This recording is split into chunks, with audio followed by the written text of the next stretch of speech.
February 11th, 2023.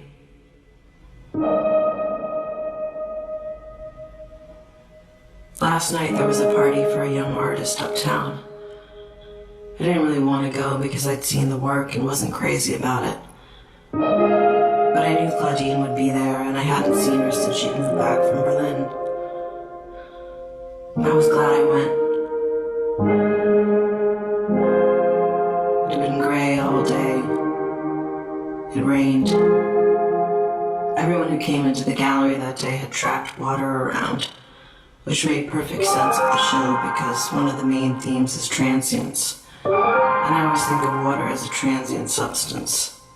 The sky had cleared by the time I left, and I decided to walk to the party from the gallery, because when I got outside, the air had a magic twinge in it. That rare thing in the city where you need to be moving, and it feels electric, and your mind is talking to you in this perfect way, and it feels so good to be walking and looking around like nobody can see you.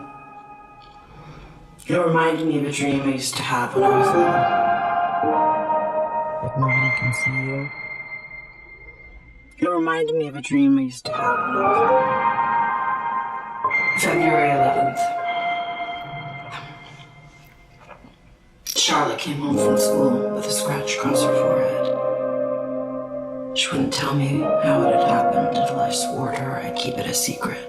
It made me nervous, but it wasn't a deep scratch. I only noticed it when I was brushing her hair.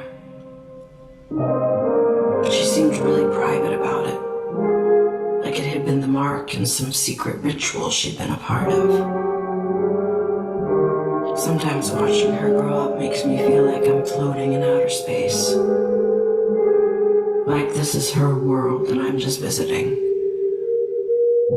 When she tells me what she's learned about her life, I'm really taken aback sometimes.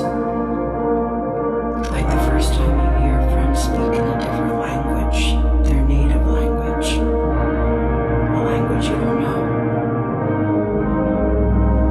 February 11th. When I was little, I had dreams about flying through the city at night while my parents were asleep.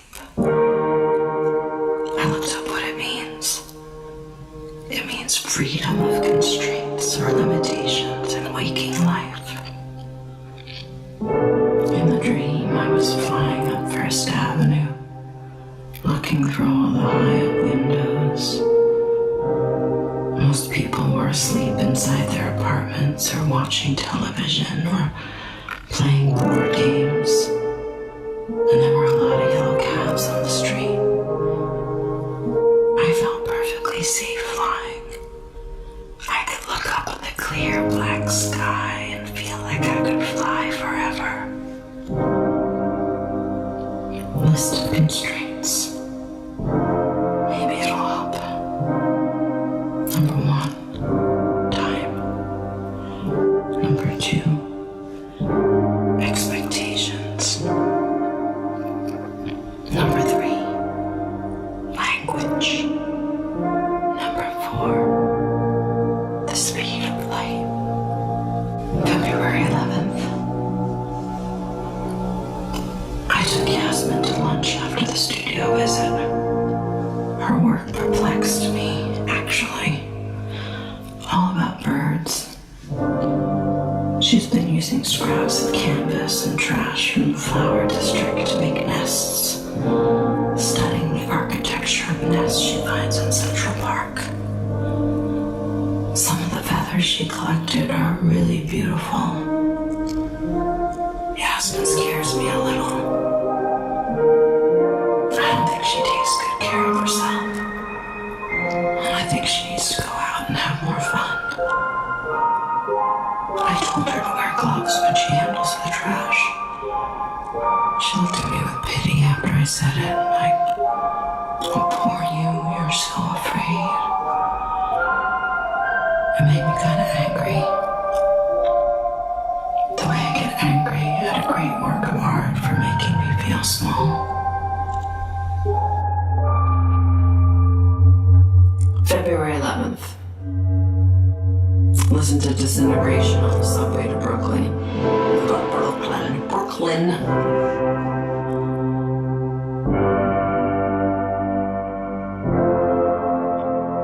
February 11th. Listen to Disintegration on the subway to Brooklyn. Thinking about my old angst. The duty of youth was to challenge corruption.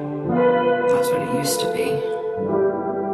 I don't know what the duty of youth is anymore.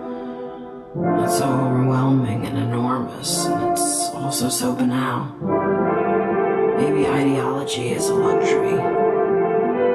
Maybe you need to divorce yourself from society to live ideologically. I don't know how else to challenge corruption than to just opt out. Move to the country somewhere and light candles. Take photographs of grass and insects and clouds. Raise Charlotte on food from our garden, water from our own well, a few chickens. Oh, and I dreamed of doing that when we first met.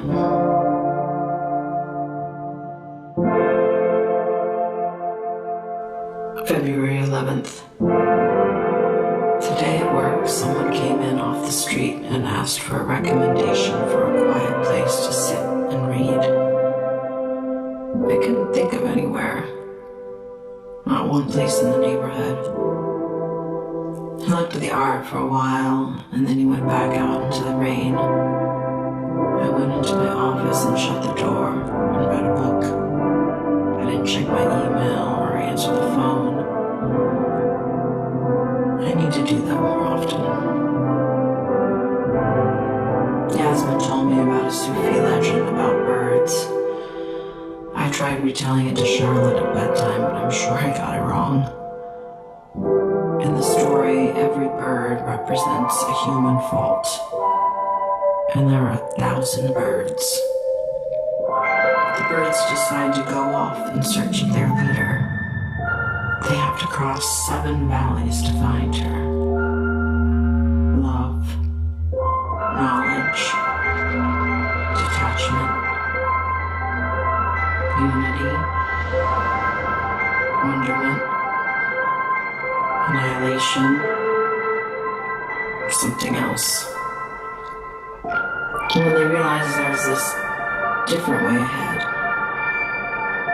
when they realize there's this difficult way ahead, most of them make up an excuse and go home. The nightingale, the parrot, the peacock, they almost all quit. In the end, only 30 birds make it. When they get to where they're going, they find a lake and look down and see themselves in the reflection. And they realize that they're their own leader. Together, they've been guiding themselves. I don't know. Yasmin didn't go on to explain what it meant to her. I don't feel like I'm looking for a leader. I know what my leader is. It's gravity. It's the weight of my life keeping me on the ground.